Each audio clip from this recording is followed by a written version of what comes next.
A2K la activiste African Connect gars yi tey nag dañuy andi histoire rap hip hop Galsen de Mbacké Dioum a Ngaaka Blindé gars yi de Mbacké Dioum a Akhlou Brick Paradise. non say doom buñ fi màggee man leen samay doom buñ fi màggee yëkkati mbagg ñu leen seen papa doon yalwaan ñu xam seen bopp sax boobu baax na yow li nga ma wax nii boobu bu baax la boobu dinaa ko gën a yokk. dañ ko pare di laaj Sénégal yi dañ ko baaxoo dañ ko aadoo dañuy xam li ngay def ba pare di ko laaj ak néew bi rappeur ancien rappeur nouveau rappeur kenn xamagul ba léegi jëlagul position kon nag bul fàtte waale abonné boo seetaanee ba pare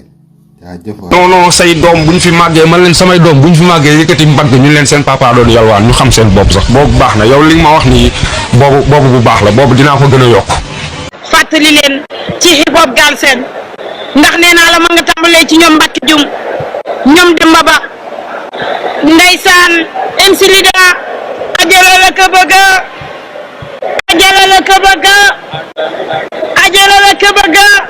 ndeysaan ñoom King Along Tanz foofu la hip hop Galsen commencé waaye premier album ak Mbacké Dioum hip hop Galsen ndax nee naa la ma nga tàmbalee ci ñoom Mbacké Dioum ñoom Demba Ba ndeysaan MC Lida ajala la ko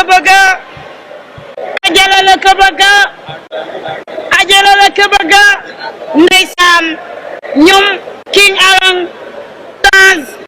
foofu la hip hop Galsen commencé waaye premier album ak Mbacké Dioum soo ma dégloo ma wan la yoon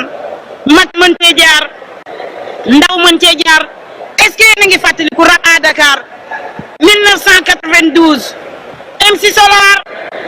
waa PBS ñëw xam nga lu ñu waxoon ataaya mënuma ko bàyyi ataaya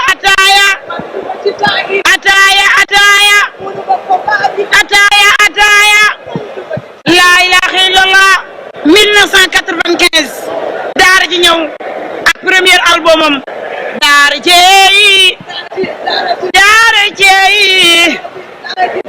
jeeyi waaye tey nag ma def hommage ci suñu yaay Abi Ganna moo fi waxoon jëlal su la neexee jëlal ñëwal dikkal jëlal su la neexee jëlal waaye nag su ma fàttalikoo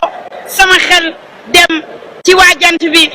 bul ma jooyloo nooy mani bul ma jooyloo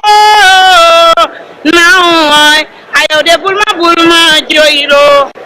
su ma fàttalikoo hip hop Galsen sama xel dem ci waa Bamba Ji Faal moom jolli naa kéemaan la wala misaal la Baay Faal la wala rijaal la Bamba Ji Faal moom jolli naa laa ilaaha illallah mënuma fàtte waa Black mbooloo xam nga lu ñu waxoon fi àdduna laa miñ moo la mën a raylu àdduna wax bi moo la mën a sànk bul ñàkk saalit bul am banaagu bul topp bànneex bi moo la mën a rey. nijaay. waaw. Ramatoulaye. Diouf. naa def ça va. yaa ngi toog. déedéet maa ngi ca douche bi ma sangu. man dama lay laaj doomu de. loolu laaj la est-ce que loolu la wolof daal kenn xamul affaire am yow da nga romba nit mu taxaw nga laaj ko diw yaa ngi taxaw nga dugg si nekk nga fekk nit mu ngi tëdd nga ne nga xool ko nga ne ko ndax yaa ngi tëdd yow yaa ngi ñëw yaa nga ma gis maa nga toog nga laaj ma est-ce que maa ngi toog léegi yow dafa bëgg a xam ndax maa ngi toog wala lan laaj pour xam la waaye kenn du xam mu laaj. nga mën xaalis man biir 10 000 papier coloré laa ko jàppee wallaahi. te àdduna ci boppam man def ma ko dara Pape Sidi Fall j'ai un problème bu ma xool affaire yu cóol ma woo Pape Sidi Fall ne Pape Sidi Fall sama waa ji jàppale ma si 5000 wala 10 000 wala 2000 wala 1000 francs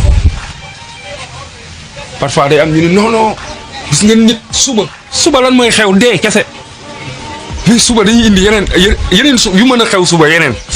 nga ay dina ma suba man ba ma feebaree am na kenn ku ma ni non say doom buñ fi màggee man leen samay doom buñ fi màggee yëkkati mbagg ñu leen seen papa doon yalwaan ñu xam seen bopp sax boobu baax na yow li nga ma wax nii boobu bu baax la boobu dinaa ko gën a yokk.